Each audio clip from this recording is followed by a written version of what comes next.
আজ বানাবো sandwich maker দিয়ে স্যান্ডউইচ। প্রথমেই স্যান্ডউইচ মেকারটার গায়ে একটু বাটার লাগিয়ে নিতে হবে, তাই আমিও লাগিয়ে নিয়েছি। ব্যাস, এখন একটা ব্রেড এইভাবে রাখলাম আর একটা ব্রেড এইভাবে রাখলাম। এখানে নিয়ে নিয়েছি গাজর, টমেটো, ক্যাপসিকাম আর নিয়েছি পেঁয়াজ। আপনারা আপনাদের পছন্দ মতো দিতে পারেন সবজিটা।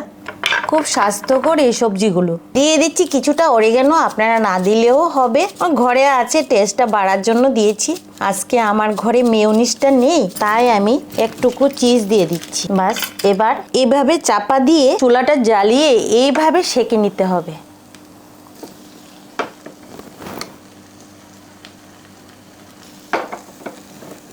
স্যান্ডউইচ শেকা হয়ে গেছে, এবার খুলে দেখাচ্ছি। দেখুন কতটা সুন্দরভাবে হয়ে গেছে, আবার মাঝখান দিয়ে কেটেও গেছে।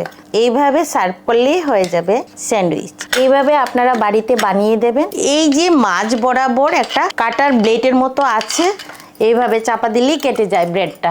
আমার ঘরে আজকে মেয়োনিজ নেই, তাই আমি সস দিয়ে সার্ভ করলাম।